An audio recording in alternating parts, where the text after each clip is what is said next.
성부와 성자와 성령의 이름으로 말씀드립니다.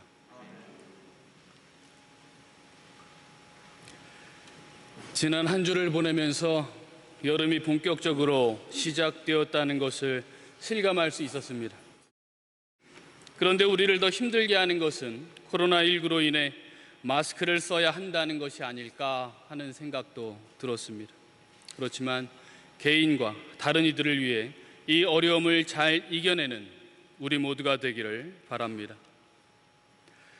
오늘도 예수님께서는 하늘나라의 복음을 위해 길을 떠나십니다. 모든 도시와 마을을 두루 다니시며 가시는 곳마다 회당에서 가르치시고 하늘나라의 복음을 선포하셨다. 그런데 오늘은 힘에 부치시는 것 같습니다. 집안일을 하거나 회사 일을 할 때 혹은 교회 일을 할 때 어느 순간 힘에 부칠 때가 있습니다. 즐겁고 신나게 해왔던 일들이 어느 순간 버겁게 느껴질 때가 있습니다. 그리고 해도 무언가 답이 보이지 않을 때 더 그렇게 다가옵니다. 딱 오늘 예수님도 이런 마음이 아니었을까 합니다. 하느님의 아들로 세상에 와서 하느님의 뜻을 선포하고 치유하고 돌봤는데 여전히 돌봐야 하는 이들이 너무나도 많이 있습니다. 복음의 표현을 빌리면 이들은 시달리며 허덕이는 군중입니다. 그러면 왜 이들이 시달리고 허덕일까? 힘이 없어서, 가난해서, 일이 많아서 그럴지도 모르지만 핵심은 복음에서 전하듯 목자가 없기 때문입니다. 목자가 없다는 것은 목자가 부족하다는 이야기이기도 하고 목자 없이 혼자 헤쳐나가려고 한다는 이야기이기도 합니다. 그렇다면 예수님 당시에 목자가 없었을까? 정반대였습니다. 목자가 수도 없이 많았습니다. 율법을 가르치는 율법학자가 있고 회당에는 회당장이 있고 성전에 가면 대사제들과 사두가이파 사람들도 있었습니다. 그런데 문제는 진짜 목자, 참 목자가 없다는 겁니다. 자신의 거룩성만을 내세우기 바빴던 바리사이파 사람들과 율법학자들, 로마에게 잘 보이기 위해 이런저런 세금을 만들었던 사두가이파 사람들 때문에 군중은 이리 채이고 저리 채이는 피곤한 삶을 살아야만 했습니다. 종교 지도자들은 사람들을 죄인으로만 만듭니다. 그래서 재물을 가지고 성전에서 제사를 드리려고 하니 성전에서는 재물에 흠집이 있다고 돈을 더 내서 바꿔야 한다고 말합니다. 당시 군중들은 전문 용어로 동네북이었습니다. 진짜 목자가 없어서, 진짜 목자가 부족해서 의지할 곳 없는 군중들입니다. 또한 목자 없이 혼자 헤쳐나가려고 하는 이들도 있습니다. 그래서 목자가 필요 없다고, 나 혼자 잘 살면 되지 않을까 생각하는 사람들, 아마 이런 사람들은 지금도 많이 있습니다. 나는 하느님이 필요 없다. 나는 나만 믿는다. 그런데 인간은 애초에 이렇게 만들어지지 않았습니다. 아마 여기 계신 분들도 어쩌면 어릴 적 이런 상상과 꿈을 했을지도 모르겠습니다. 저는 어릴 적 하늘을 날고 싶었습니다. 그래서 높은 곳에서 뛰어내려 보기도 하고 슈퍼맨처럼 목에 천을 두르기도 했었습니다. 어릴 적 해프닝이기는 하지만 사람은 위에 대한 갈망이 있다는 얘기입니다. 인간의 한계를 넘어보고 싶은 열망, 신이 되고 싶은 열망, 그래서 인간을 헬라어로 안트로포스라고 합니다. 위를 바라보는 자. 그래서 아무리 신이 필요 없다고 주장하는 사람도 자신의 한계, 감당할 수 없는 사건, 상처나 시련, 고난 등과 마주하게 되면 하느님을 찾을 수밖에 없는 존재가 인간인 겁니다. 그래서 모든 사람에게는 목자, 참 목자가 필요합니다. 이것을 아시기에 하느님께서는 당신의 아들을 이 땅에 보내셨습니다. 그분이 바로 예수 그리스도이십니다. 그리고 이들을 위로하시기 위해 하느님의 아들임에도 고난을 받으셨습니다. 그래서 우리도 세상에서 받을 수밖에 없는 고난과 유혹을 예수님의 삶을 통해 위로받고 희망을 품게 되는 겁니다. 오늘 로마서에서 바울로는 이렇게 선포합니다. 우리 죄 많은 사람들이 절망에 빠져 있을 때에 그리스도께서는 당신의 때가 이르러 우리를 구원하시려고 죽으셨습니다. 옳은 사람을 위해서 죽는 사람은 별로 없습니다. 혹 착한 사람을 위해서 죽겠다고 나설 사람이 덜어 있을지도 모릅니다. 그런데 그리스도께서는 우리 죄 많은 인간을 위해서 죽으셨습니다. 그런데 이런 예수님께서 기꺼이 십자가의 길을 당당히 걸어가실 주님께서 오늘은 버겁다는 겁니다. 힘에 부친다는 겁니다. 누군가 함께 해주면 더 좋고 힘이 날 것 같은데 함께 하느님의 나라의 복음을 선포할 이들이 없어서 버거우십니다. 그래서 28절에 이렇게 말씀하세요. 추수할 것은 많은데 일꾼이 적으니 그 주인에게 추수할 일꾼을 보내달라고 청하여라. 교회는 하느님의 일꾼이 필요합니다. 여기 계신 분들은 모두가 다 일꾼이겠지만 교회 일은 많은 이들이 함께 할 때 더 힘이 납니다. 그런데 함께 하는 이가 없으면 지쳐요. 물론 숨은 일도 보시는 하느님께서 다 알고 계시지만 힘은 빠진다는 겁니다. 그래서 함께하는 동역자가 필요하고 격려해줄 교우님들이 필요합니다. 그런 의미에서 지금 내 옆에 있는 교우, 우리 교회 공동체가 서로에게 용기와 위로를 주었으면 좋겠습니다. 하느님 나라를 알리기 위해 일하시는 예수님, 하느님을 드러내기 위해 노력하는 교회, 예수님의 사랑이 보여주는 공동체, 이런 모습을 담고 있는 교회가 될 때 세상에 시달리고 허덕이는 이들을 위로할 수 있지 않을까 하는 생각을 해봅니다.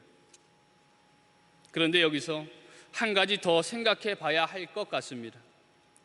추수할 것은 많은데 일꾼이 적으니 그 주인에게 추수할 일꾼을 보내달라고 청하여라. 여기서 주인은 바로 하느님입니다. 그러니까 예수님께서 목자 없는 양과 같은 군중 시달리고 허덕이는 이들을 보시고 측은한 마음이 드시어 제자들에게 하신 말씀입니다. 일꾼이 적으니 일꾼을 보내달라고 청하여라. 안 이상하세요? 저만 이상한가요? 제가 생각할 때 예수님께서 제자들에게 일손이 부족하니 너희들이 그 일을 거두러라 라고 해야 할 것 같은데, 예수님 발치에 앉아서 말씀을 듣고 있던 마리아에게 마르타가 뭐라고 이야기하냐 하면, 주님, 마리아더러 저를 좀 도와주라고 하세요 라고 한 것처럼 너희들이 일꾼이 되어라 라고 말씀하셔야 할 것 같은데, 지금 예수님의 말씀은 무언가 허공을 가르고 있는 듯한 느낌을 준다는 얘기입니다. 말씀을 곱씹고 묵상하면서 제가 알아차린 것은 하느님의 일은 절대로 강요로 될 수 있는 것이 아니구나 하는 것이었습니다. 그래서 제자들에게 주인이신 하느님께 청하라고, 기도하라고 하신 겁니다. 기도는 다른 누군가를, 다른 무엇을 변화시키는 마법이 아닙니다. 기도의 핵심은 내가 변하는 것이고 하느님의 뜻을 내 안에 담을 수 있는 용기를 더 해주는 겁니다. 예수님의 말씀에 제자들은 어떻게 했을까? 일꾼을 보내달라고 청했을 겁니다. 이렇게 기도하면서 결심하게 되었을 겁니다. 그래, 주님을 따라보리라. 이사야의 고백처럼 부족하지만 제가 해보겠습니다. 제가 있지 않습니까? 라고 다짐했을 겁니다. 이들이 바로 예수님의 12 제자들입니다. 물고기가 아닌 사람을 낚는 어부로 세리의 자리를 박차고 일어나 돈 대신 주님을 따르기로, 칼 대신 사랑을 붙잡고 살아보겠다고 다짐한 제자들입니다. 베드로, 안드레, 야고보, 요한, 필립보, 바르톨로메오, 토마, 마테오, 알포의 아들 야고보, 타데오, 시몬, 가리오 사람 유다. 그래서 이제 목자 없는 양과 같이 시달리는 군중에게로 이들을 보냅니다. 악령을 제어하는 권능을 주시어 쫓아낼 수 있게 하셨으며 병자와 허약한 사람들을 모두 고쳐주라 하십니다. 예수님의 파견에 제자들은 어떤 마음이 들었을까? 그래, 이제 우리에게 능력을 주시는구나. 그래, 한번 해보자 라고 했을까? 아니면 어떻게 우리가 이런 일들을 할 수 있지? 라고 하는 두려움이 더 컸을까? 제자들은 그동안 주님을 따라다니면서 놀라운 기적들을 경험했습니다. 바로 앞달락만 보더라도 12해 동안 하열병으로 고생하던 여인을 고쳐주고 죽은 회당장의 딸을 살리셨습니다. 소경의 눈을 뜨게 하고 말 못하는 이의 입을 열어주시는 주님의 모습을 보았습니다. 그런데 이제 제자들이 이 일을 해야 한다는 거예요. 그저 그동안 예수님과 함께하면서 놀라기만 하면 됐습니다. 역시 우리 스승님은 대단하구나. 그런데 이제 주님은 그 일에 자신들을 쓰시겠다고 하십니다. 오늘 제자들의 파견을 통해 이들은 새로운 길을 걸어가야 합니다. 이제 이들은 예수님처럼 능력을 받았기에 어부, 세리가 아닌 하느님의 사람으로 살아가야 하는 존재가 되었다는 것을 의미합니다. 영화 광해라는 영화가 있습니다. 광대인 이병헌과 왕인 이병헌이 등장하는 영화입니다. 많은 분들이 보셨으리라 생각을 합니다. 왕이 아파서 류승룡이라는 배우가 왕을 숨겨주고 치료해주는 기간 동안에 그 왕의 자리를 채워야 하는 상황에서 왕과 모습이 똑같은 광대 이병헌을 왕으로 잠시 데리고 있는 그런 왕 역할을 해야 하는 그런 광대 이병헌입니다. 그동안의 삶이 광대였기에 삶의 방식이 광대의 모습이었습니다. 그래서 차려준 진수성찬을 모두 다 먹어치워 버립니다. 신하들에게도 살갑게 대해줍니다. 그러면서 왕으로서 갖춰야 하는 행동들을 배우게 되고 처음에는 전혀 왕처럼 보이지 않았지만 나중에는 왕보다 더 왕 같은 광대 이병헌을 만나게 됩니다. 제자들의 모습도 이렇습니다. 제자들은 오늘 말씀으로 권능을 받고 파견된 하느님의 사람으로 진정한 제자의 삶을 살아가게 됩니다. 그렇다고 한순간에 전혀 다른 사람으로 변하지는 못합니다. 때로는 흔들리기도 하고 도망치기도 하고 배반하기도 합니다. 또한 예수님을 받아들이지 못하는 동네를 향해서는 주님, 하늘에서 불을 내려서 다 불살라 버릴까요? 라고 하는 거친 믿음을 드러낸 적도 있었습니다. 지금 우리들과 별반 다르지 않은 모습입니다. 그렇지만 이들을 통해 하느님의 복음은 선포되었고 추수할 일꾼이 되어 순교자의 길을 걸었습니다. 여기서 우리가 반드시 기억해야 하는 것, 이들은 결코 뛰어난 대단한 사람이 아니었다는 사실입니다. 명문가의 출신도 아닙니다. 어부였고 세리였고 로마의 반기를 들었던 혁명당원이었습니다. 그렇지만 예수님을 통해 새로운 존재가 되었고 되었습니다. 그리고 놀라운 사실은 이 길을 이 자리에 있는 우리 역시 걷고 있다는 사실입니다. 우리가 걷는 이 길에 주님께서 함께 하십니다.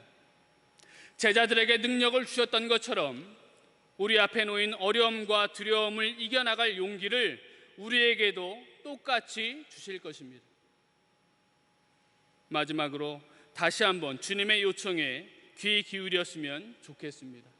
추수할 일꾼은 많은데 일꾼이 적으니 추수할 일꾼을 보내달라고 청하여라. 이 말씀을 붙잡고 기도하는 우리 모두가 되기를 바랍니다. 그래서 예수님의 12제자 베드로, 안드레, 야고보, 요한, 타데오, 가레오 사람 시몬, 그 뒤에 모니카, 마리아, 콜롬바, 클라라, 요나단, 바실, 안셀모 뿐만 아니라 우리 이 자리에 있는 모든 분들이 다 새겨지기를 바랍니다. 하느님의 부르심에 응답하고 도전하는 모든 교우님들에게 하느님의 권능이 함께하기를 주님의 이름으로 간절히 소망합니다. 성부와 성자와 성령의 이름으로 말씀드렸습니다.